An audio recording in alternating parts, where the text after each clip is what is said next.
बुहुमा गावस्रालांथों थेवब्लाबो UPPL आरो BPF जों दा मिलायथों।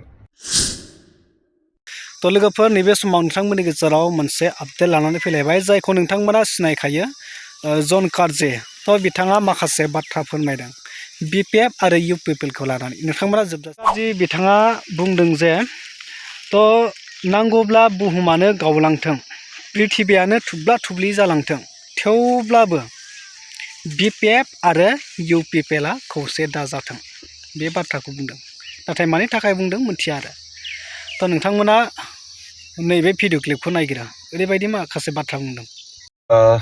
हेलो व्यूअर्स आं दिनै मोनसे भिडिअ मोनसे खोथा बुंनो सानदों जे बुहुमा गावस्रालांथों थेवब्लाबो UPPL आरो BPF जों दा मिलायथों। थारमाने आं बेखौनो बुंनो सानदों जे बुहुमा गावस्रालांथों थेवब्लाबो UPPL जों BPF जों दा मिलायथों। मानो होनोबा 5 इयार्सआव जोङो माबादि बेबहार खालामबोजादों जों बावनो हाया थैजासिम।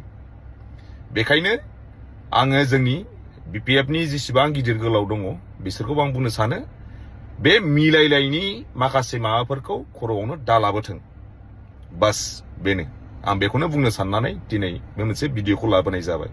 आरो खोनाबावदों सोरबा UPPL नि बहुत मानसिफोर लिडारफोर माबा माबि एकदम रायलायखोमागासिनो BPF आव फैनो होननानै नेभार जोंनि BPF नि इयुथ्सफोर जेसेबां वार्कारफोर दं जोङो सरकार लाबोफिननायाव बहुत खस्थ' मोनबोदों दा बेखायनो आं होनो थैजासिम दा मिलायथों UPPL BPF थैबाबो दा मिलायथों। थैंक यू सो माच। थारैनो नुबाय मा फोरमायखो जन कार्जे ब्रादारा स' बिनि सायाव आं जेबो बुङा नोंथांमोना कमेन्ट खालामना फोरमायदो।